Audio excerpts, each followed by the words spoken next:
solve large, intractable problems. It's a new venture altogether. Your brain is a wild horse there. Because remember, writing is not a team sport. You are not selling horse carriages when there are cars. I want to be known only as the trusted advisor. More like a tourist. Play to Potential podcast.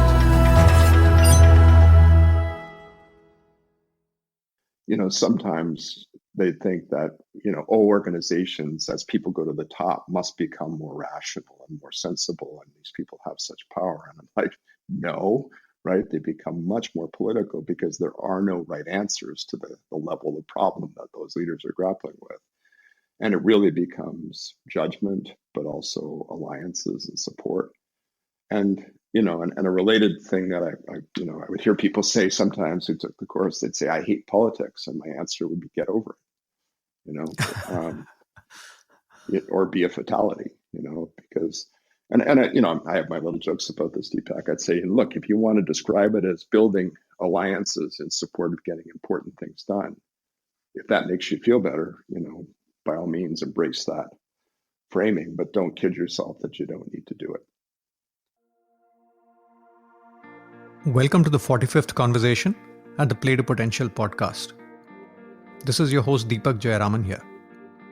I'm an executive coach and I work with leaders during high-stakes transitions, whether it's related to an organization or a leader's career. I feel that just like companies need to be coherent about the two questions, where to play and how to win, in the context of their business strategy, we all need to be clear about our responses to the two questions, where to go and how to grow. I work with leaders to address these two questions, specifically during key points of transition as they go through their journeys. In this podcast series, I talk to leaders from multiple domains, CEOs, sportsmen, artists, thought leaders, and more, on three broad themes: leadership, transitions, and careers. I'm excited to talk about the next guest on the podcast, Professor Michael Watkins. He's a professor of leadership and organizational change at IMD at Lausanne in Switzerland, and he's clearly one of the leading thinkers in the space of leadership onboarding and transition acceleration, and he's been studying this topic for a few decades now. He's just published the book Master Your Next Move, published by Harvard Business Review Press. It's a companion to the first 90 days, a must-read for leaders who are transitioning contexts. As he says, while first 90 days was about distilling the key themes that are common across transitions, Master Your Next Move is about identifying the different types of moves and discussing elements that are unique and specific to each transition context. Without further ado, let's dive into the conversation with Professor Michael Watkins.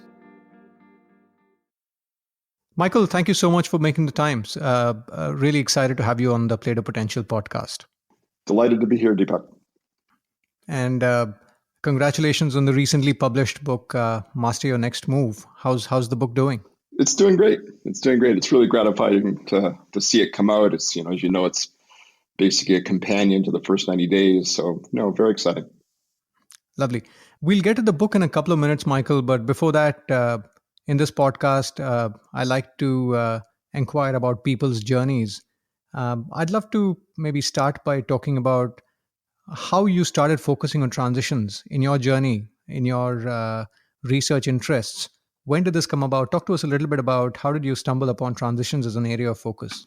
Well, so stumble is not a bad characterization, Deepak. I describe myself sometimes as the accidental guru, right? Because I didn't really set out intending to do this. I was teaching at the Kennedy School of Government at Harvard. I was a negotiation specialist, decision theorist, game theorist. I was mostly studying international diplomacy, but in my wisdom, I decided to co-teach a course on organizational change and started talking to people. And this was sort of the late 90s. And it became obvious to me at some point that there was lots of work that had been done on change and lots of work that had been done on leadership, but virtually nothing about taking a new role and needing to both, get up to speed, go up the learning curve, make these substantial transitions, while in parallel needing to lead change, at the same time. And this is very challenging, right? So I just, I got interested, right? And that was, the beginnings of it all. And I started doing research with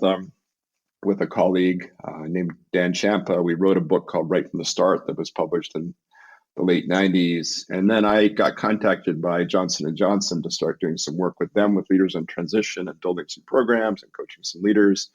And that was the genesis really of the first 90 days, which was published originally in 2003. And once that book was published, my life was basically taken over by transitions because the book did very well. There was lots of interest in it. And so I became Mr. Transition, whether I kind of wanted to or not. But the good news is it's a fascinating subject and one that continues to keep me very, very interested and occupied. Got it. And let's start with a basic question, Michael. How should leaders and organizations think about return on investment when it comes to transition support, right? Let me sort of get to the core of it. Yeah, for sure. Everybody says they do transitions, we have our programs, but in your experience, what do they not account for or what do they get wrong when they think about getting help around transitions? No, absolutely, Deepak. So, I get up on my soapbox pretty regularly and say, organizations should be accelerating everybody taking new roles, whether they're onboarding from the outside, moving inside, because the research shows pretty consistently that you can get people up to speed in about half the time, fully effective in about half the time, if you do the right things, right? The right things meaning providing the right kind of support, using the right sort of frameworks and tools. And so there's just this enormous benefit. And if you multiply that across the many transitions that are going on in organizations, and some of our research has suggested that a quarter or more of leaders are taking new roles in large organizations each year, and that pace is only increasing. That's just, it's a huge benefit at both the individual and the organizational level. And then, of course, there's also pretty good research documenting reductions in derailment rates for things like people onboarding, improvements in retention and engagement if you get people sort of connected to the organization early. So there's a rock solid business case basically for doing this. And it continues to surprise me when organizations don't do it. Mm-hmm. And in your experience, what are the sort of the nuances of transitions that organizations often miss out when they think about supporting leaders? A lot of them, with the right intent, set up some sort of a program. But what are some of the pieces in your mind which often get missed, which are critical? Sure. So there's a few different layers to that. There's organizations that still don't really provide decent onboarding support. They may do the cosmetic stuff, the sign up, the provisioning of people, but they don't really do the work of integrating people into the organization. And so it continues to be for those people a sort of sink or swim, kind of experience to some degree. And that surprises me because, there's been so much attention paid to onboarding and, documentation of the value and thoughts about how best to do that. And so that's kind of astonishing at some level. But then if you look at the broader landscape of transition, there's still many organizations that don't really provide much support for people making significant internal moves. And, again, research I've done shows on average, the amount of support given to internal moves is far lower than that given to people onboarding, regardless of how hard those transitions are. And as we sort of go through increasing competition for high potential talent, organizations are pushing people further faster, which is creating more risk, right, in making those kinds of transitions. But still, the connection doesn't seem to have been made that you should be investing in helping those people be successful. And it's not that hard to do. So, this for me is sort of me up on my soapbox, continuing to try to make the case for, investing in everybody making transitions in organizations. Mm-hmm. And as a practitioner of transition advisory, one of the pieces I find interesting about this kind of work is it's one of those areas where, when you notice it when it's not there, Mm-hmm. but when things are going well, somehow it just feels like, it feels like it's not noticed when things are going well, when there's good transition support, but you miss it when it's not there. So what's been your experience in sort of alerting people to the value of transition support? Have you grappled with this issue? No, for sure, right. And I think that what's the antidote to that is good research. That basically says, look, yes, you may have people who get it right and just do it naturally, or the situation really is a favorable one. I'm coaching a CEO right now of a big healthcare system in the US, internally promoted, previously the CFO, very accomplished leader. I was brought in basically to by the board to kind of help him make a successful transition. And I'm having to work to find ways to add value to that transition because he's just so good. Now, he still finds it valuable to work with me because I was able to come in and sort of confirm that they put the right foundations in place, interact with the board, reinsure the board, and so on. So he sees value in it, right? But when things, go like that, when you've got a highly accomplished person, it's a transition that's not really huge in some senses because he was kind of playing a leadership role anyway before this. It can become less obvious that sort of support is really valuable. But for every one of those, there are a dozen where people just really struggle, and they struggle unnecessarily. And in some cases, they fail. So, anecdotes are always dangerous, Deepak. The antidote is to look across, the landscape and say, on average, what does the impact of this bring to you as an organization if you decide to make the investment in doing it? But even going back to that health system CEO that you're working with, Michael, just to maybe stay with that for a couple of minutes. With highly accomplished leaders who have good people skills, who can read, the political context well, have relationships and so on. In those instances, what's the delta value add that a transition coach like you brings? What are the axes of value add? Just to sort of tease out the nuances here. Yeah, no, for sure. It's a great question, right? And I think there are circumstances in which it's very modest, the value that you add. Although what I'm finding in these situations is that even for people in the scenario you described, as they take on, for example, a CEO role, they really do discover that they don't have many places to go to have conversations, take advice. They discover pretty quickly that there are still skill sets. Maybe it's managing the board, maybe it's managing external stakeholders that they haven't fully developed. And so it's really, really rare that I don't find I can add, more value than what they're paying for the service. But sometimes it's more subtle, I guess, and sometimes it's just more obvious what the work is that you need to do. Got it. And coming back to the books you've written, Michael, you spoke about the first 90 days and Master Your Next Move.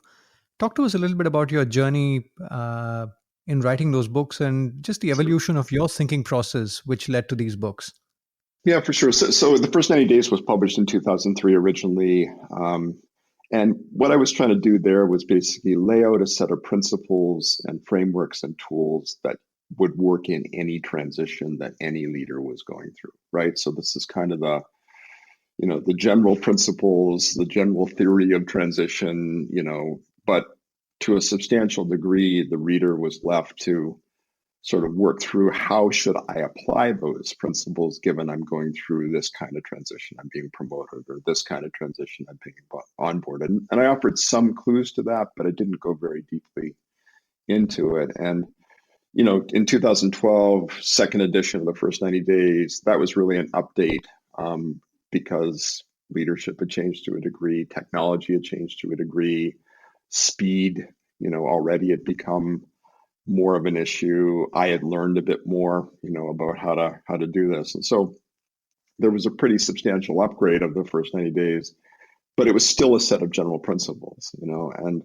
and so what I decided to do was kind of a, engineering, I'm an engineer originally, we would say orthogonal, dimension, sort of right angle, is to dive much more deeply into the specific types of transitions that people go through, right? So how do you apply those principles given you're being promoted, or given that you're leading former peers, or given that you've gone from a position of authority to one where it's really all about influence? Or, we can talk about this later, you're in a turnaround scenario or a realignment scenario. So I see the books as very complementary to each other, right? One provides the general principles. The other is a place you can go to say, look, given the kind of transition, or more commonly, the mix of transitions you're going through, how do I really apply those principles in a powerful way? Got it. And maybe sticking to first 90 days, Michael, and the common principles that you've observed in transitions. In what ways has your thinking evolved on this subject over the last 15 odd years? What are some of the things that are very different today than they were 15 years back? So I think that, one reality is that most leaders these days are operating teams that include both direct and indirects and also are virtual. And so how do you assess a team, given that reality? And it's just quite different than, in quotes, the good old days when people were, for example, strongly co-located with each other would be one example. I think another example would be the types of business situations, right? I think my understanding of the demands of being in a turnaround as opposed to a realignment, as opposed to a sustaining success situation, became much deeper as I was working with leaders. I guess the third example would be the whole notion of early wins and what do those wins mean and how do what you do to get wins differ in different kinds of situations. Probably a much deeper understanding of culture, Deepak, and how in almost any transition you can imagine, culture plays some role, right, and needs to be considered. So those would be some examples. Got it. So let's dive into some of these themes that you talk about in the book, Master Your Next Move, Michael. Sure. And I guess the first question I wanted to ask you, even before getting into the themes, was, what I notice with leaders when they get into a new situation is they just get consumed by the hose, by the sort of the fire hose that hits them, right? They just Absolutely. thrown into the deep end, and there's a bunch of things that hit them. What's been your experience in leaders creating the mind space to be thoughtful about transitions as they settle in? Yeah, Sorry. No, it's a great question, Deepak, and I think that it's one reason that I believe it's so critical to start working with leaders early in their transitions before they get too deeply in, because often they end up in this situation where they feel like they're too busy to plan their transition, and too busy to plan your transition is a potential death spiral. So you don't want to do that. And so, at the same time, transition support shouldn't be something extra you need to do. It should make you more efficient. It should help you gain deeper insight. And so what I find is if you start working with people early, ideally before they're even in the role, you can very quickly establish the value of this, that it becomes integral to the transition process and not some extra task that you need to engage in. And that's the biggest point I think I make about this really is that, get going early, focus early, engage in some early planning. And then I think also to your point, even a little bit of popping your head up occasionally and saying, okay, what's going on? Go to the euphemistic balcony and give some thought to it, check in with your coach, about how things are going. It just lets people crystallize their understandings of what they're up against and begin to be a little bit more planful about what they're trying to do. But what you're describing is a very common reason why people don't get this kind of support. I'm just too busy. And that is a fundamental misunderstanding of the value of getting help to accelerate your transition. And in your experience, Michael, what's your sense of the transition timeline, right? Do you think about it as 6 months or 9 months or a year? Give us a sense of how we should think about in terms of time. Yeah, it's a great question again, Deepak, because, obviously I wrote a book called The First 90 Days, right? And occasionally people say, well, Michael Watkins says transitions take 90 days, right? And of course, I never say that. The first 90 days is about how to use that critical first few months well, right? Now, how far you get in those first few months is going to depend very greatly on the situation. Right, you're in a turnaround situation. You may be, needing to make very hard choices very quickly, change out a team very quickly. You're going to be in a different place after 3 months than someone who's come in more of a sustaining success or realignment kind of scenario. So I tell people don't get hung up on the first 90 days.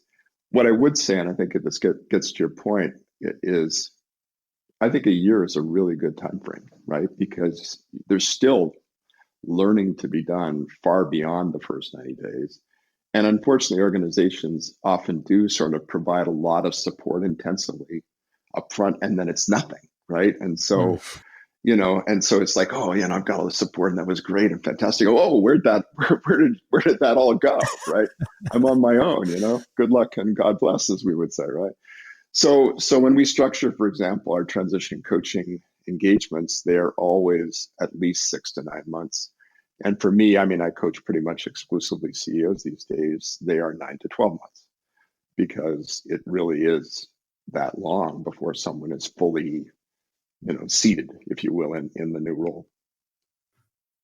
And just to get a sense of the themes, if you think about the 9 to 12 months, would you be comfortable talking about what are the headline themes that you sort of address over the duration? For sure. Is there a certain seasonality to the way you address different themes at different points in time? Absolutely. Right now, again, the specifics of the time frame vary, but I love getting engaged with people before they're in the new role. Right. So another example, another CEO I'm working with, this was an external hire coming into a, 10 billion revenue, 60,000 employee, organization. He had been a CEO before in previous organizations, but they'd been smaller. So this was a big leap in scale for him. And I got to work with him before he actually got into the new job. And right. So what do you do when you're working with someone coming into the new job? You're helping them plan their learning process, right? What's the technical, cultural, political learning you can do?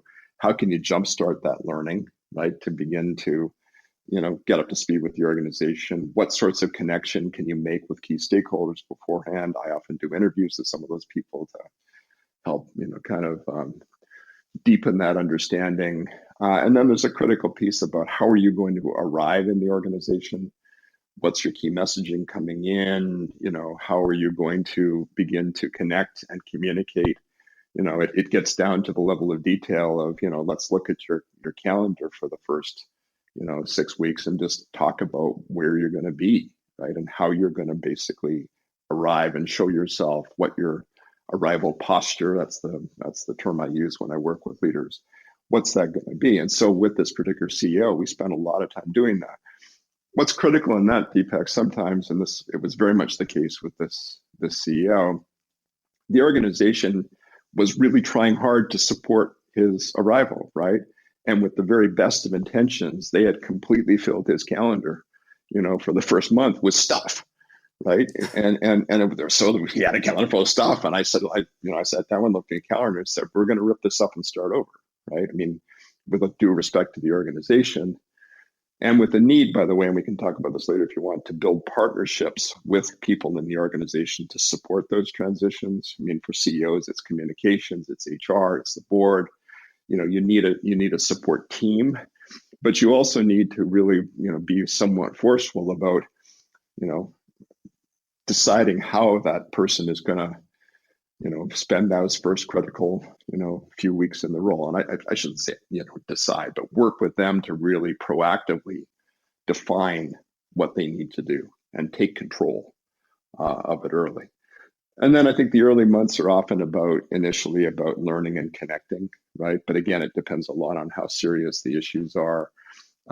Team assessment becomes very critical early, right? And so the leader transition quickly merges into thinking about the team transition and, critical roles and people. And are you going to have to make some changes in personnel? And if so, what kind of timing is that going to be? And how are you going to onboard new people into the executive team? How do you want to run the executive team? Is it different than what you did before? So there's a big piece of that. There's a big piece about strategy and vision, right?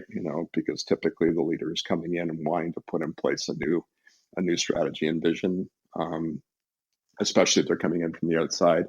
So not to belabor this, right? But there is absolutely a logic, and as the person gets more comfortable, I generally then sort of transition into a conversation about leadership development, right? What are the skills and abilities you need to build to become fully effective as the CEO of this organization?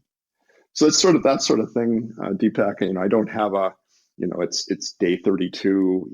We're going to be in Houston, Texas, kind of, Of logic course. to it. But there is, to your point, there is a seasonality to the process typically. Got it. Now, I was curious about a couple of things of the various things you said, Michael. One was the notion of arrival posture. I was quite curious about what you had in mind when you said that. And second was about putting a team together on the client side when you Yep. come in to enable your transition. Could you double click on both those? Sure. So when I say arrival posture, what I mean is that, the organization is straining to try and understand this, who this new leader is and what they represent, right? And so you as the new leader should be helping them do that, right? Which means thinking through what are the key messages you want to send about yourself and your leadership in those first critical few weeks. What signals? I talk a lot about signaling and symbolism, and I'll just give you an example, right? So with the CEO I was just talking about, there were small, facilities in the organization that probably no CEO in the history of the company had ever visited, right? Or there were midnight shifts in production facilities that no CEO would ever have shown up for, right? And so if you want to send a signal of inclusiveness without being too, being perceived to be too manipulative about it, you want to be thinking about, well, so maybe I'm going to show up, or maybe I'm going to get out in the field and visit some places that haven't normally got attention, right? And in doing so, you can send some signals about yourself and your leadership. And I'm not saying do things that are inauthentic by any means, right? But help people understand you.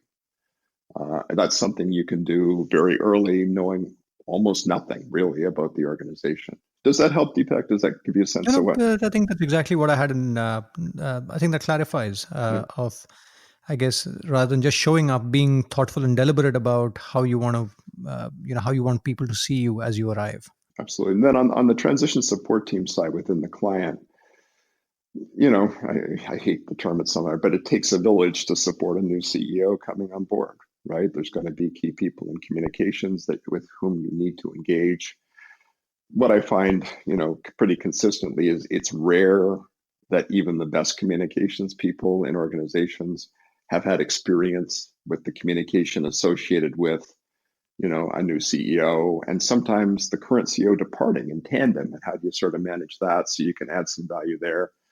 Although sometimes it's funny, there's another CEO I'm working with, and his head of communications just kind of blew me away recently because she'd been involved with like 6 or 7 CEO transitions. So she just had it absolutely nailed, right? And I was just like, wow, this is wonderful, because they'd really thought about, okay, how are we going to kind of, manage the outgoing CEO's transition, recognition of him, celebration of his accomplishments, and then the incoming CEO, who in this case was an internal promote. And so that's an example, right? You want to forge an alliance with the communications people. You're not telling them how to do their jobs, but you're bringing a set of experience about CEO transition communication that they may not have had. The HR people, typically you want to be engaged because often they're the focal point for onboarding. It's a little funny sometimes because, of course, the CHRO or head of HR is part of the leadership team. They're being assessed by the new CEO in some circumstances. So it's much easier if, it's clear that the CHRO is going to remain the CHRO. But then you really want to be forging an alliance with those people, right? So because they're often helping to structure the onboarding plan, right? The board, you want to have an alliance with the board, right? I mean, there's a recent example here where, I was really working with the board to help convince them that they didn't want as long an overlap between the outgoing CEO and the incoming one as they were planning, because in general, I'm not a huge fan of overlaps and they can really create a lot of complexity. So forging those alliances, having it, seen as a team sport, Deepak, I think is kind of part of how I think about the process. Got it. Just moving on, Michael, you speak about the notion of personal adaptive challenge for a leader as being a key element in a transition. Yep. In my experience, I find that there's significant suboptimality in the way feedback flows back to a leader who's transitioning in. Yep. What have you observed in leaders setting up a healthy fit for purpose feedback loop? Critical. Right, in terms of, who do they speak to? Where should they be sensing from? How should they be framing those conversations? And how much of that is DIY versus using a coach? Yeah, I think it's easier to do if you've got a coach involved because you've got someone who can, you know, go in there and get that feedback. But just to start with the basic premise, Deepak, that, in general, organizations do a poor job of providing feedback to leaders in new positions, especially when they're brought in from the outside. And why is that? Because there's a sort of sense they have to get their feet, that give them a chance, or a reluctance on the part of, direct reports to kind of give upward feedback, or in the case of the board just may not see, what's going on. And so I'm a huge believer in providing structured feedback after, pick a number, 90 to 120 days, certainly not longer than that, because that provides some discipline, in the sense of giving some serious structured guidance to the new leader upon which they can act before things have gotten to a point where, there are very serious things going on. And so, can the leader do that themselves? Absolutely. Should they? For sure. But I think it's often better done by, having a coach who can go out and conduct those stakeholder interviews. And my process basically, and probably yours is the same, Deepak, is I do an initial set of stakeholder interviews. And then after 60 to 90 days, I go back and meet the same people, right? So now I've got a little bit of a relationship with them. It just makes it easier to kind of collect the sort of, real feedback about how this person is doing. So, what's the first set of conversation with these stakeholders, Michael, before the leader comes in?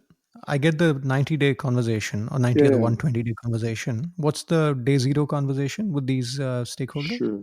So it depends a lot, again, just on that conversation with different types of transitions, whether it's an internal move or an external hire. In both cases, there's a conversation that's sort of almost like a SWOT-like conversation about what's the agenda, what are the challenges, what are the issues, is there a common understanding of those things? And that's obviously something that the leader themselves can do, but surprisingly, an outsider often is able to get insights that it's harder for the leader to get. It makes no sense if you think about it, but people are often willing to say things to me that I'm not sure they would say to the leader that I'm working with, which is kind of weird, right? But, and partly that's just my reputation, and people know I'm not going to give them, provide verbatim comments directly to the leader. I do it thematically. That's another thing, is I have a lot of experience, right, in putting together this kind of data. So there's some value, I think, in doing that. For internally promoted people, there's often an additional piece, which is kind of about what do they need to really do to step up in the role? What concerns do you have about them moving into this new role? How do you see them needing to develop themselves to be fully effective in this role? So there's kind of that additional piece. But that's the kind of sort of upfront diagnostic work that I tend to do when we build into our processes. And then, that 60 to 90 day piece is, again, kind of feedback oriented, right? How are things going? What are you going to do more of? What should this person be doing more of, less of, continuing to pursue, that sort of structure. Got it. Let's dive into some of the specific challenges you talk about in the book, Michael. Let's start with the promotion challenge. Yep. And that all of us go through in a corporate journey, right? Absolutely. And I'm specifically curious about the transition from functional leadership to general management. Yep. And again, I did have a few specific themes here, but in your experience, what are some of the common points of derailment when people move from functional leadership to general management in your experience? Yeah, I mean, at some level, it's what you'd expect it to be, Deepak, right? I mean, the famous American author Mark Twain has a saying I've always liked a lot, which is, to a person with a hammer, everything looks like a nail. And so, if you've come up through a function, there's a tendency to continue to be anchored from a mindset point of view, from an experience and comfort zone point of view to that function. And it takes real discipline to sort of let go of that. I see this in particular. I'm coaching a female CEO right now who was previously a CFO, right? And of course, knows the numbers up, down, sideways, very comfortable with it, responsible for managing risk in certain ways in the organization. And in order to be effective as CEO, she's got to give up a lot of that kind of orientation, right? She's got to think about risk differently than she did before.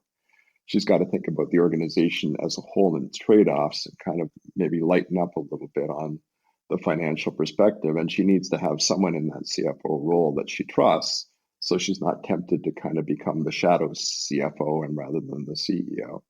So that would be one example, right? I think I by the way, I did a lot of research and writing specific to this kind of transition. And I wrote an HBR article a few years ago called How Managers Become Leaders that really focuses on what are the major shifts you need to go through in going from being a functional leader to being a general manager. And one of it's what I just mentioned, right? The sort of from being a specialist to being a generalist. But there's also the reality that you have to be integrating across the organization and managing those trade-offs across the organization and representing the enterprise view, which is often something new for someone that's been a functional leader. You need to be, the role model for the organization, right? People are looking to you even more than they did previously for the kinds of leadership behaviors that, you're projecting need to exist in the organization. So it's things like that. Does that make sense? No, absolutely. And maybe picking up on a few specific themes that came up in that section, you talk about a unit of analysis with which you engage with your direct reports, and that shifting significantly when you move from one level to another. Could you talk to the listeners about the insight here? Sure. So take a simple example, right? You've got someone who was basically a frontline, leader managing a portfolio of projects with a team, right? So what are they doing with that team? They're working with the team to break down the project into those key pieces and make sure each of those specialists is working on their chunks, right? You go to the next level, you're managing people like that. You're now deciding what projects are going to be pursued and which people are going to be pursuing them, right? So it's, you're now looking at a portfolio of projects. That's your unit of analysis, where previously the unit of analysis might have been more project or task. You go to the top, you may be managing people who actually are responsible for complete businesses. So it's just making sure that you reset your unit of analysis to make sure you're delegating in the right ways, because what looks like effective delegation at one level can look like micromanagement at the next level. So that's basically the caution that I give people. Got it. The other theme that I found interesting was you speak about managing in the white spaces when somebody moves from from functional leadership to general management role for the first time. You talk about ensuring that you manage in the white spaces. Yep. What's the insight here, Michael? Well, so it's very much linked to that notion of the enterprise leader as integrator. You've got to be managing the trade-offs across the enterprise because no one else is going to do it. And likewise, there's going to be issues that arise, challenges that emerge, opportunities that show up that don't kind of fall neatly into any function, right, or any specialty. And so you've got to be the ones, and that's when I say the white space, that's what I mean, right? The stuff that isn't necessarily evident to people in their functional organizations or their businesses or whatever. And you've got to be engaged in scanning the environment and sensing and responding as those sorts of challenges and opportunities arise. That's the basic meaning of the white spaces. Got it. And the third piece I was curious about is possibly specific to an Indian context, where in general we all grow up in an environment where there's a certain scarcity of resources at every level. For sure. And that leads to a certain competitive streak that's built into the people that come through the system, and that gets hard-coded. And when you sort of juxtapose that with leaders having to transition from being a warrior to a diplomat that you talk about when they move from functional leadership to general management, I find there's some sort of an interesting glass ceiling that a lot of these people hit when they get there. So talk to us a little bit about it's such a good insight. how leaders should make that mind shift at this level. It's not even a skill shift, right? It's about how do you rewire your mindset. So what's been your experience with leaders that do this effectively, Michael? So I think, first of all, it's a great observation about culture, right? I was sort of smiling as you said that, because we did some work recently for an Indian organization, and part of it wasn't transition work, it was development work, but normally we use sort of little case studies to motivate some of what we do. And this organization wanted to set up sort of team versus team competition to see who would do best on the case study analysis, right? And I'd never seen an organization ask for that before. So it gives me a bit of insight into what you were saying, Deepak, about the culture and competitiveness. But the essence of this mindset is to say, look, that, at some point, as you get to senior levels, your ability to move forward depends very strongly on your ability to forge alliances internally and externally. And so if you're locked in a zero-sum competitive mindset, you're going to struggle to do that. And you've got to kind of adjust to a sort of a mindset of abundance, a mindset of possibility, a mindset of alignment, a mindset of reciprocity, and also a recognition that, at the top, organizations depend on strong relationships and alliances to move themselves forward.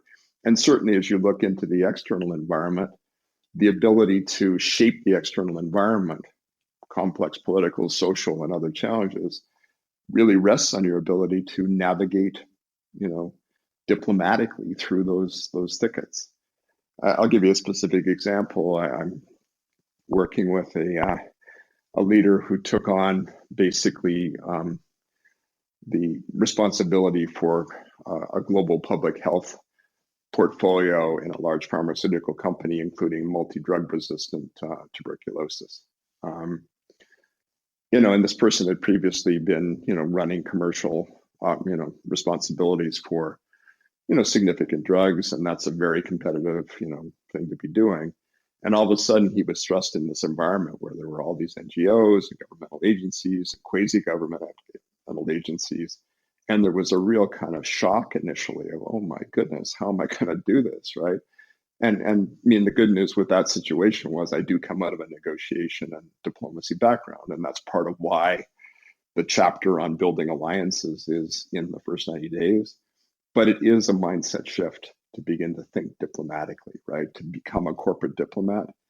And I think as you get to the top of organizations, probably is true in India, or maybe is true in India as anywhere, you've got to be able to make that shift.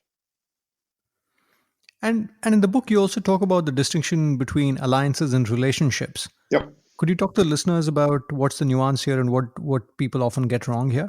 Sure. So I could have a wonderful relationship with you, but you may not be willing to support me in doing some very important things that I want to do. And I may have a terrible relationship with you, but there may be narrow things on which we can agree and pursue jointly, right? And so don't assume that a relationship translates into a supportive alliance, and don't assume that the lack of a relationship or even a negative relationship precludes the opportunity to build support to accomplish important things. I mean, that's the essence of it, Deepak. Does that make sense? Yep, absolutely. And I found the distinction interesting because people often take comfort or invest in relationships, but sometimes they don't have that orientation towards building an alliance from a change perspective, right? In terms of where you're trying to take the organization. Right? And then they're shocked to discover that those relationships, as good as they may be, don't translate into the kind of support that they thought they would get. So from that perspective, the distinction was quite interesting. Moving to a different theme you talk about in the book, Michael, leading former peers. Yep. And that's, again, something I guess all of us grapple with at various stages in our corporate careers. One of the themes you talk about is relationship reengineering, right? When you start leading your peers. What are some of the key elements for people to bear in mind, and what common mistakes do you see people make here in terms of reworking the relationships? Yep. So when you're promoted, internally, and let's use going to CEO as an example, right? There's a piece of this that really is about the reality that the people who worked for you previously are not going to be able to have as much access as they used to. the reality that you're now overseeing and evaluating the performance of people who were formerly your peers. So your relationships with them need to change in some significant way.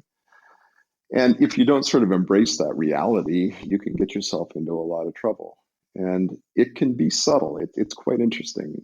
So again, CEO client I'm working with, internal promote, very accomplished leader, went from being CFO to CEO. And I'm talking, to his general counsel, right, who previously was a peer on the executive team.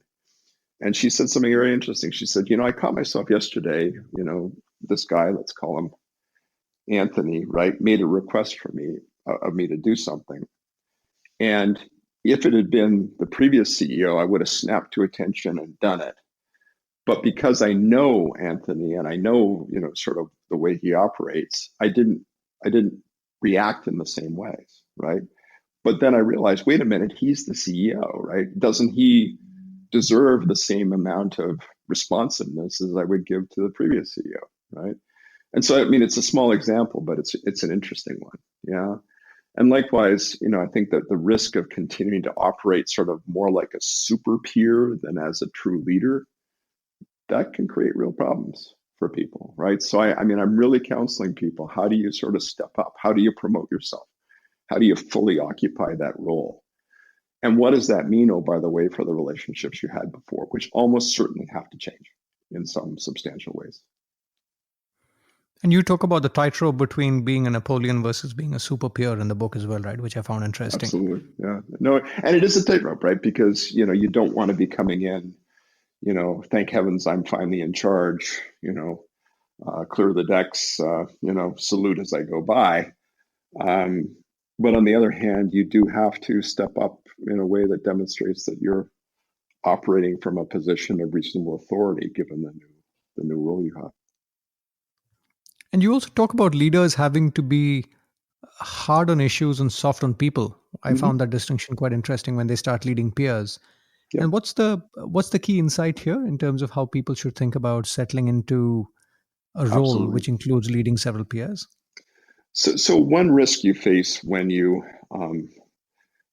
are promoted to lead former peers is that, there may be perceptions that you have favorites, right? That you like this person, you're not crazy about that person, and if that takes hold, it can really politicize, the situation and undercut in substantial ways what you're trying to do. And so the advice that you just mentioned that I give is, one antidote to that is to focus on the business, focus on the issues, focus on being hard on those things and very disciplined around, paying attention to them. And in that way, sort of the issues with the individual people, become somewhat easier to deal with, because it will be more evident that you're not necessarily playing favorites with people. And so that's the essence of that piece of advice. Got it.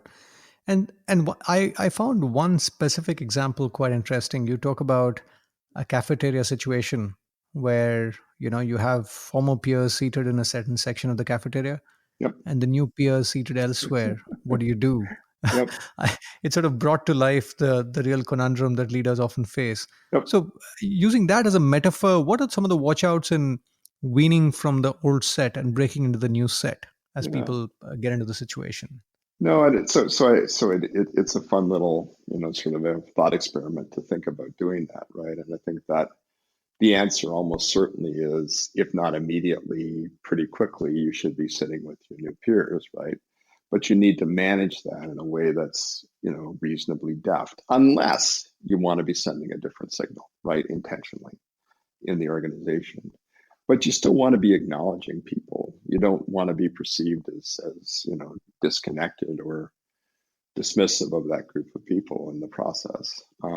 But this is hard. It's just hard, because I think that, I was speaking again as one of the set of stakeholder interviews I do with one of the CEOs I'm working with. I was talking to one of this person's previous direct reports, right, who now obviously is, one step removed. And it was almost like he was going through a grieving process, right? He loved working with this leader. and he was not going to have as much access as he used to have.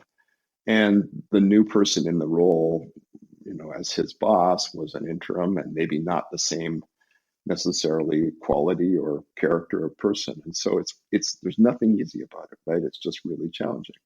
But at the same time, that new CEO can't afford to kind of give in to the impulse to stay as connected with that group of people as they used to. And I end up having conversations about this all the time, right? Because it's a real struggle. And what do and leaders that do this effectively as they move from a high touch to maybe a low touch kind of a mode when connecting with the old set of peers, are there a couple of hacks that come to mind? Not that there's a silver bullet here, but I'm curious about how people manage to do this effectively. Sure. So I think it helps not to make it too abrupt, but also to be very upfront about it. You don't want to just sort of show up one day and, sorry, I can't talk to you anymore, but it's been fun. I've enjoyed it. So I think you can manage the transition a bit more gradually than that. But I think it also doesn't hurt. And in this case, this is what the CEO did, just to kind of acknowledge that this is what's going on and that it's hard. And I think that will help kind of surface, it will move people forward more expeditiously, right? They're still going to have to go through some form of grieving process, and you just need to kind of, I think, understand that and keep it in mind. I want to move to the next transition you talk about in the book, Michael, corporate diplomacy. Yep. And this is something that we grapple with, right? Authority to influence. Yep. And it's possibly also something that's topical as we move from the industrial age to the digital age. Absolutely. Clearly, the ability to influence is probably mattering more and more than it did maybe a few decades back. So there's no question about that statement, right? And especially as we're moving to sort of flatter, more lateral, more network-based organizations, right? The whole importance of leading without authority is unquestionably going up. I guess I had a slightly orthogonal question here, right? From a CEO thinking about his career perspective, right? Mm-hmm. Often in a large organization, let's say you're running a large plant. I was working with a CEO who'd been brought in to turn around the business. He turned it around in a couple of years, did a good job. Now his company is considering him for a regional VP role, mm-hmm. right? Mm-hmm. And you sort of double click on the role, it's very different, right? It's sitting in an office. He's a man who he's an ex-army, French army man, likes to roll up his sleeves, likes the action, likes the shop floor. The big question he's grappling with is, should he even consider it, given that he's historically been best suited for taking charge and delivering business outcomes? Yep. So maybe to ask a different question, Michael, in terms of how leaders should think about careers, but specifically focusing on this notion of authority to influence, have you seen leaders, walk away from such opportunities? Or maybe the broader question here is, how should people watch out for a promotion which seems like an elevation, but fundamentally changes the nature of the job, and it might actually be counterintuitively negative? No, it's such a great question, Deepak. And I mean, you see it in different levels in different ways, right? So there's the example that you just gave. I do a lot of work with a global healthcare company, and they have a lot of operating companies, and, operating company leadership roles they're a lot of fun, right? You're leading an opco team of some form, and you're very much engaged with the business. And the next level up is basically a group leadership role. And so you're managing a whole portfolio of operating companies. You're not part of any one of them. And, it's very sought after to get a promotion from being an operating company president, let's say, to being a group leader. But then people get there and kind of go, oh, this isn't really a whole lot of fun, right? I'm not connected in the same way that I was. I'm not sort of active in the same way I was. And why did I do this exactly, right? You sometimes hear people, ask. And so I think that's very much similar to what you're saying. You also see people who, and I've got a very concrete example I'm working with right now,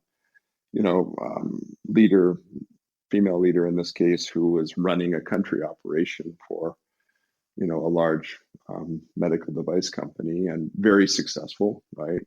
The organization was more a kind of traditional country management structure, right? So she had a lot of authority, and she's a very dynamic, for a very action-oriented person. And then they put her in a regional strategy role where she had zero, responsibility. And it's a logical,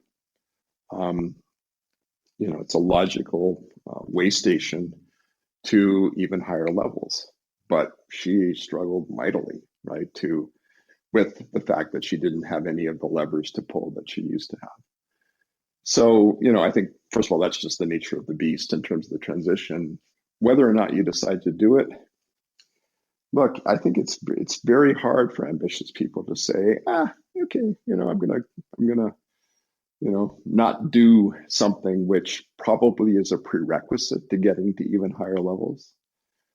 But, the people that are strong enough to understand what really moves them, energizes them, should be giving those things very, very hard thought, because it's surprisingly easy, even at senior levels, to make yourself quite unhappy, right, by the choices you make, in aid of thinking that you need to do something to get to higher levels. I know I'm not fully answering your question, Deepak, because it's a complicated question, and it's a great question, but it's complicated. No, but I like the way you frame it. It's very easy for you to make yourself unhappy, right? Absolutely. It's such a profound statement, right? It's sometimes going with the flow is not as seamless as you think it is. So I hear you, and I wasn't clearly there are no simple answers here. But I guess the related theme where I was coming from was, as people think about their journeys and their choices, how much of it should be around, let me find a playground where I can play to my potential, versus this is, the rite of passage, and let me adapt myself and do whatever it takes to succeed. So I was just curious about your observations on how people think about those two questions versus find a playground versus adapt as they go through their journey. Yeah. So I think there's an underpinning kind of idea or phenomenon here, right? So I'm quite interested in certain forms of psychotherapy these days, believe it or not. And one of the reasons I'm interested in that is because sometimes when I coach people, I begin to kind of come up against the boundaries of therapy almost. And so I needed a way to think about, where does coaching end and therapy begin? And in fact, this led to some interesting relationships. And I've done a few cases now where I've done sort of joint engagements with a therapist, with a leader, with pretty interesting results. The reason I raise this is because there's certain personalities that have, what are sometimes called unrelenting standards built into them, that they just need to continue to push themselves forward, regardless of how unhappy it makes them. And so I think that, then the reason I say this, Deepak, is that sometimes people, I don't think, feel like they have a choice, right? They have to keep driving themselves forward, regardless of what it does to them, their families, or otherwise. And so, to me, the answer to your question is rooted in part in the level of self-awareness and maturity and self-control in a deeper sense that a leader has. And it's only if that's there that they even have the ability to ask the question, could I say no to this? Never mind actually act upon it. It's a great point. Great point. I hear you. Back to the corporate diplomacy transition, Michael. You talk about influence landscape, Yep. right? You talk about mapping the landscape and coming up with an effective strategy. Could you talk about some of the elements here for leaders to think about this in a structured way? Sure. So you start with the understanding, and I think it's well understood these days, that every organization has informal networks of power and influence, and that people have power that may not necessarily be obvious at the outset, and that may be rooted in their control of resources, it may be rooted in expertise, it may be rooted in, again, alliances that have been built. But in most organizations, if you don't understand that or come to understand it, it's going to be very difficult to get anything done. And so, and again, this sort of comes out of my background as someone who studies negotiation, diplomacy, especially international diplomacy, you at a minimum need to understand, right? Who are the power players in this organization? Why are they as influential as they are? Whose support is going to be crucial? How do you think about building that kind of support? And that then gets you into things like, the alignments that we talked about a little bit earlier. But putting on that political, hat and looking at the organization through a political lens, I think is absolutely essential because it's the reality. I used to teach a course on corporate diplomacy at the Harvard Business School, and that was for MBAs, right? And so they're relatively early in their careers, and sometimes they think that organizations, as people go to the top, must become more rational and more sensible, and these people have such power. And I'm like, no. Right? They become much more political because there are no right answers to the level of problem that those leaders are grappling with. And it really becomes judgment, but also alliances and support. And, and a related thing that I would hear people say sometimes who took the course, they'd say, I hate politics. And my answer would be, get over it, or be a fatality, because And I have my little jokes about this, Deepak. I'd say, look, if you want to describe it as building alliances in support of getting important things done, if that makes you feel better, by all means, embrace that framing, but don't kid yourself that you don't need to do it. Now, I was reading this book, Political Savvy by Joel Yeah, DeLuca. it's a good book.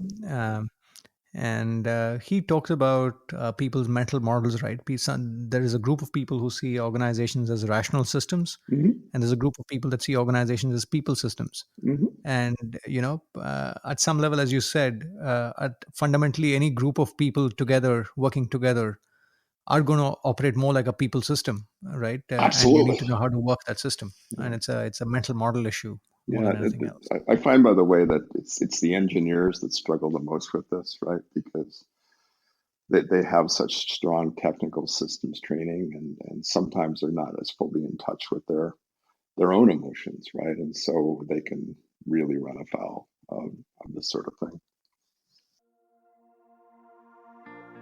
This segment reminds me of my conversation with Dr. Ramachandra Guha, a respected historian and a man who studied Mahatma Gandhi for several years and has written multiple books on him.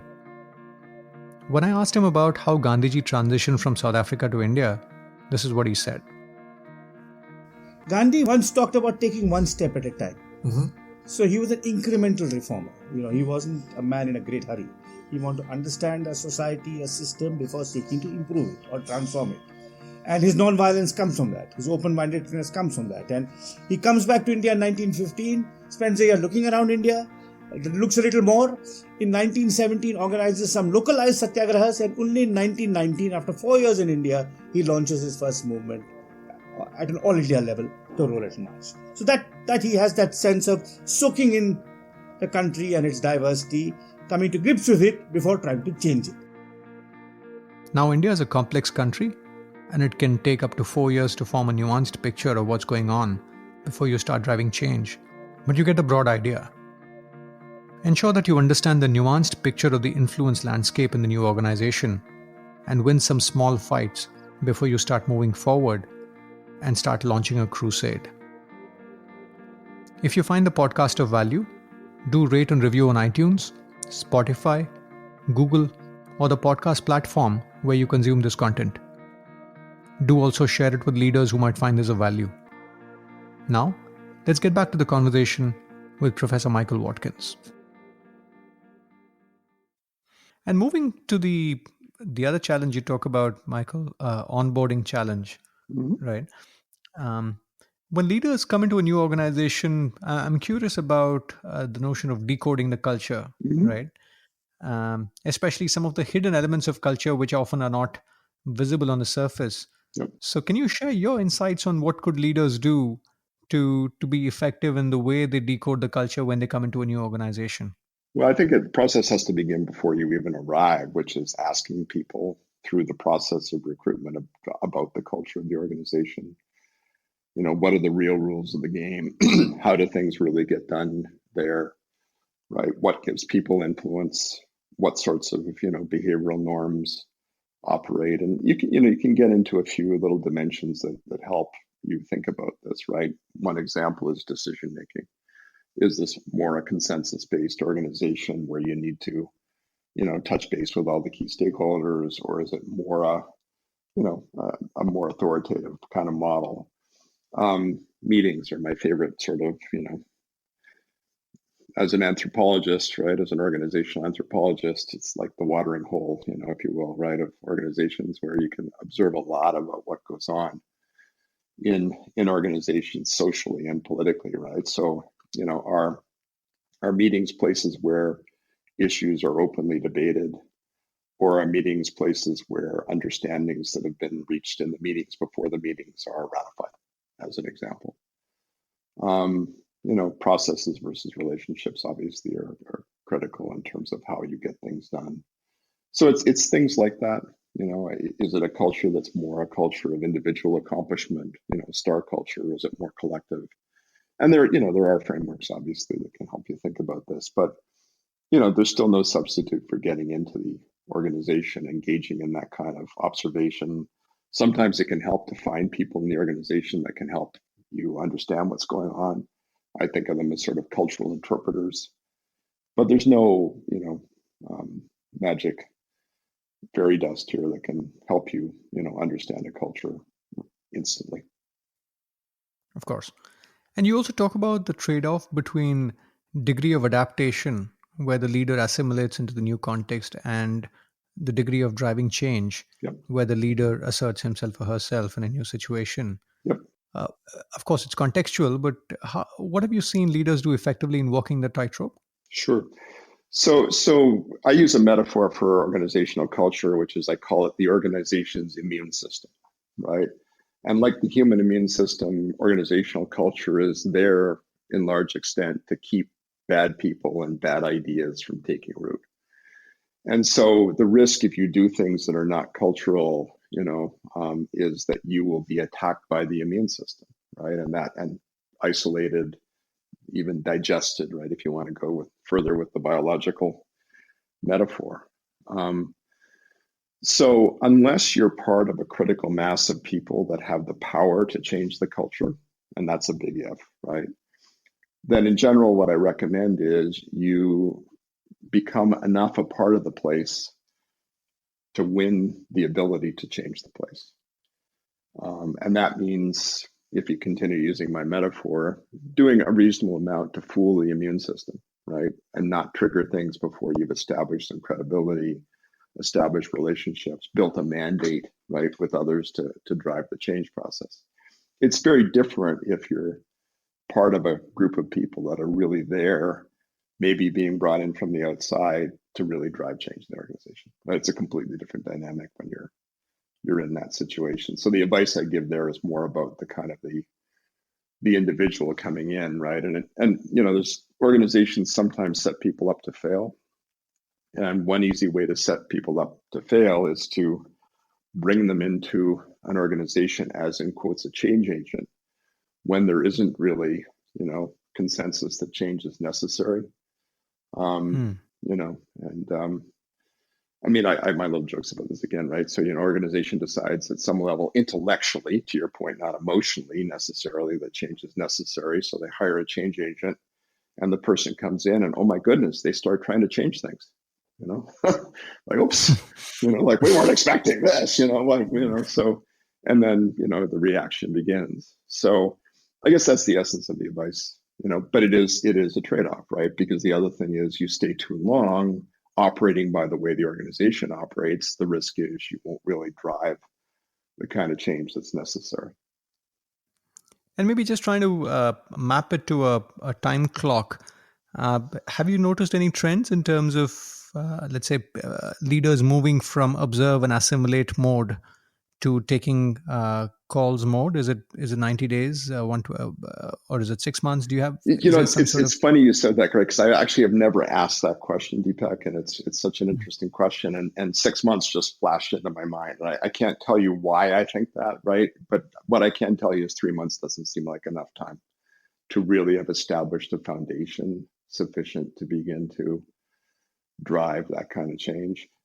Unless, right, you're in a turnaround environment where you've got that scope to do it. But don't try to hold me to 6 months. I'm not sure I can support it. It was just kind of a intuitive, response. This is your host Deepak Jayaraman here. It's interesting to hear Michael say that it's arguably more important to earn the right to drive change before you start driving change, even if you have the right ideas that will move the organization forward. This reminds me of a podcast conversation I had with Ravi Venkatesan, who used to head Cummins in India and then transitioned to head Microsoft in India. Now, he wears multiple hats. One of them is UNICEF's special representative for young people. He speaks about how he thought about his transition when he took on the chairmanship of Bank of Baroda, given he had limited knowledge of the financial services world and public sector organizations. As you know, that about 18 months ago, I took on a completely new role as the chairman of a public sector bank. Right. Now, I know nothing about banking and I know even less about public sector. But yet Raghuram Rajan and Jayant Sinha felt that it was important that I take it on, so I did. Now, what do you do in this situation? And you know that the place is filled with landmines and you can step on anything and without realizing it and get blown up. So what you have to do is listen intently, and I did. I made it a very conscious effort to listen to a bunch of people, retired chairman of the Bank of Baroda. Okay, so help me understand from your perspective, what I should do, what the issues are, how would you handle them? And you get a certain perspective. I went and spoke to Vaghul of ICICI and PJ Nayak of Axis Bank. Sure. Even though they've been around and seen the evolution of the banking sector. I've met a lot of our own employees and so forth. So from this, you begin to piece together first the situation, and then out of that emerges a theory of change, which is, what interventions are really going to make a difference and who are going to be the important allies in this. If you don't listen and you come in with a point of view, you start, jumping into action right away, you're going to make a lot of mistakes because you haven't built this nuanced and reasonably accurate picture of the landscape. Piecing together the theory of change after listening to a range of people is critical before we start moving things around in the organization. Unless you're brought in for a turnaround where the context is different and there's a premium for early action. Now, let's get back to the conversation with Professor Michael Watkins. Got it. The other piece that got my attention as a past search consultant in my previous life was the notion of transition risk profiling, right? When a new leader gets hired and comes on board. Yep. What are some of the dimensions of risk that you think about when you think about transition risk when you have a leader coming in? Yeah.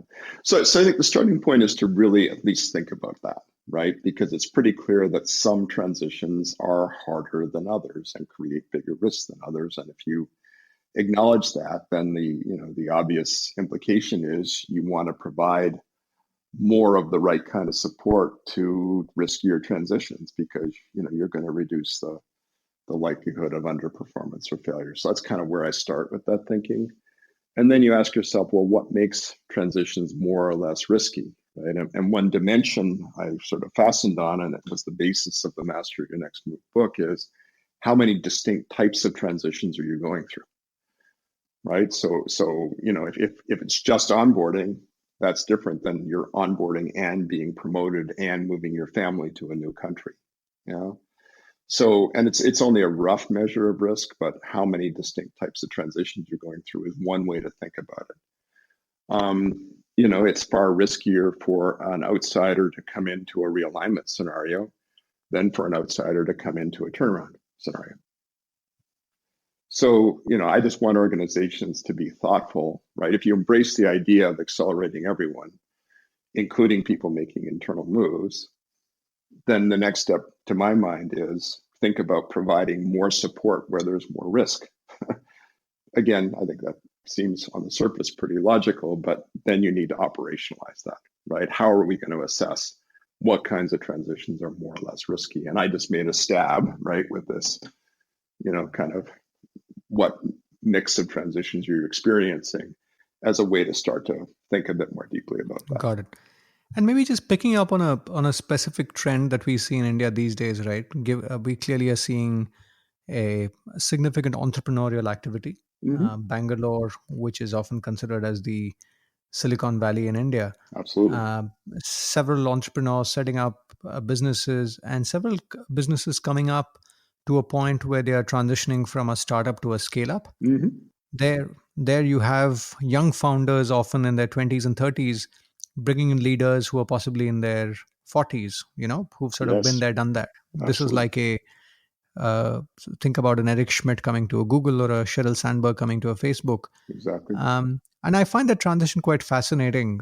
In your experience, Michael, what are some of the watch-outs, both for the entrepreneur and for the incoming leader, given there's so much that's going on in that transition?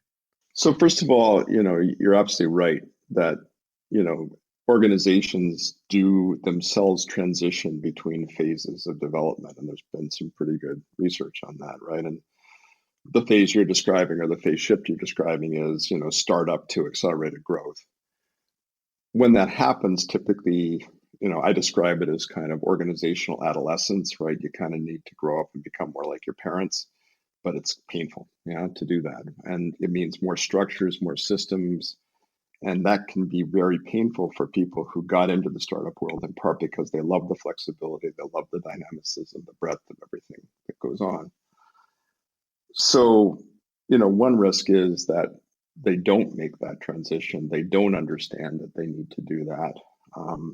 They don't bring in the leadership necessary to take that organization to the new level.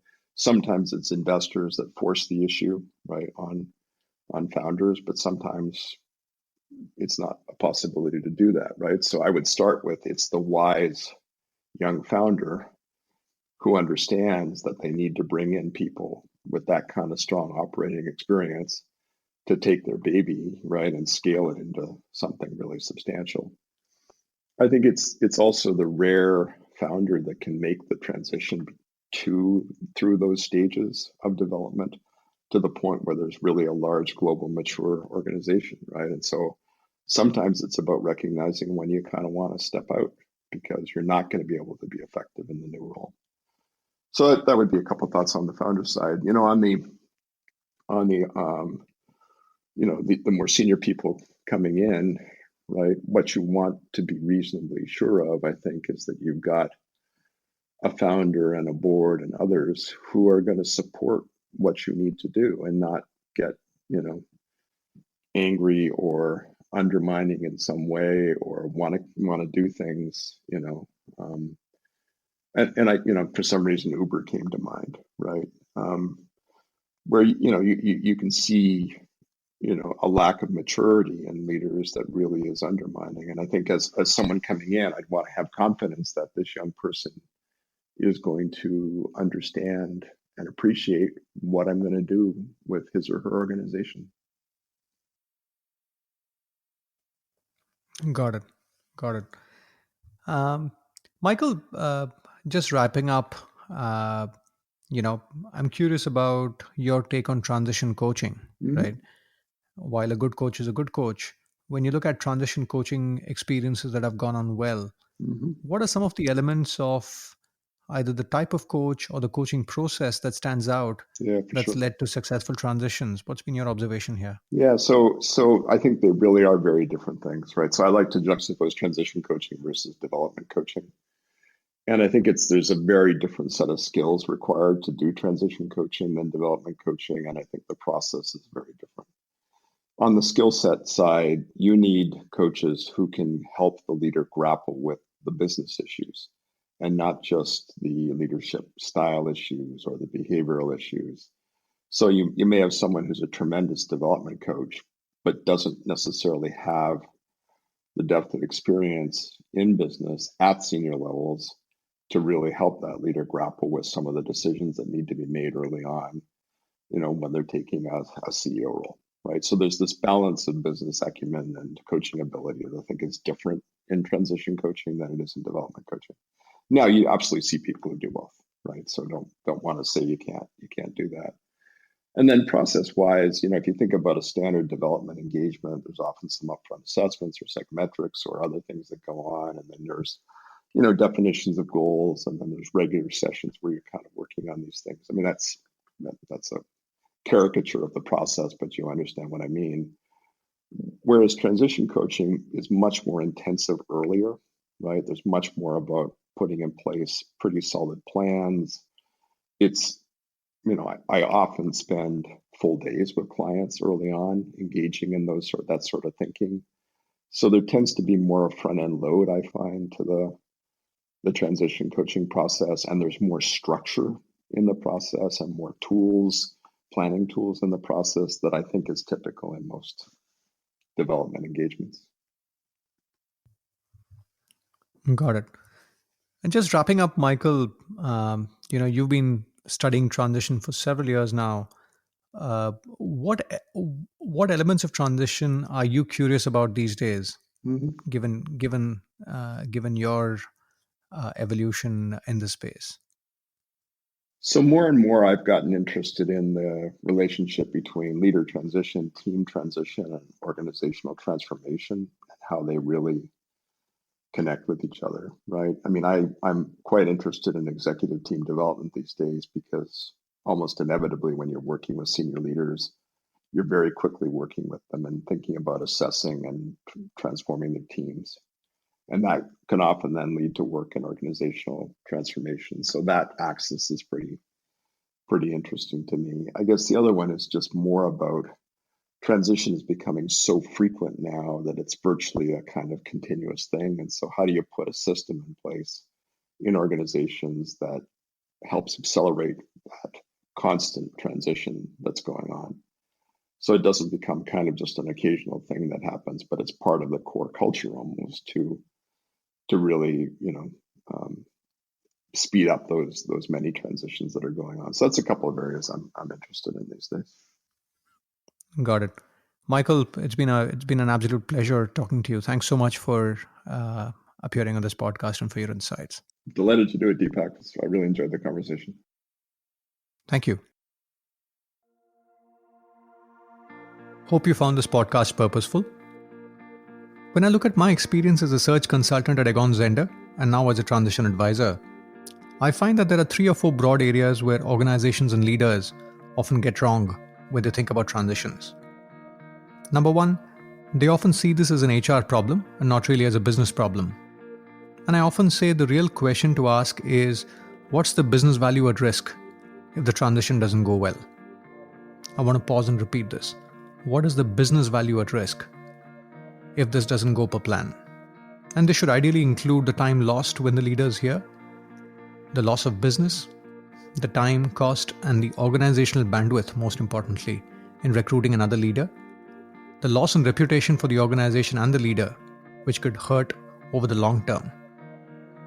Number 2, there's often a misplaced overconfidence bias, if I may use the term, when organizations recruit a leader. People often make the mistake of extrapolating the dynamics of romance into marriage, if you know what I mean. Without getting into too much graphic detail, you know the downsides of doing that. You recruit a leader because he or she ticks 8 out of 10 boxes, and the derailment happens because of the 2 out of 10. Number 3, onboarding is often seen as a single person problem where the onus is on the person coming in to settle in. While the incoming leader is a key actor in the play, I'd like to believe that the hiring manager arguably plays an equally important role in ensuring that the leader settles well. Success often depends on the ability of the hiring manager to seek feedback on himself or herself as well to ensure that the leader settles in effectively. Number 4, it's critical to adjust the settings of the transition clock when we have senior leaders come in. Most people see it as a 1-week or a 2-week exercise, but seeing it as a 6 to 12-month project would possibly be a better way of framing it to ensure that we set the leader up for success in the new context. For more content, please visit playtopotential.com where you have the content organized by speakers and by specific sub-themes around leadership, transitions, and careers. The curated playlist section enables you to scroll content across speakers by a specific theme that's top of mind for you. For example, you might specifically find the playlist settling into a new context relevant. To access this, please go to playtopotential.com, click on the curated playlist section, and within that, click on transitions, and you will find this playlist settling into a new context. This has a range of perspectives. For example, Ravi Venkatesan speaking about how he transitioned from Cummins to Microsoft, Nandan Nilekani speaking about how he transitioned from Infosys to UID, Dr. Ramachandra Guha speaking about how Gandhiji settled into India before taking charge in the freedom struggle when he returned from South Africa, and more. If you want to listen to the podcast offline, the content is available on most podcast platforms like Google Podcasts, Apple Podcasts, Spotify, and more. Thank you for listening. Bye now.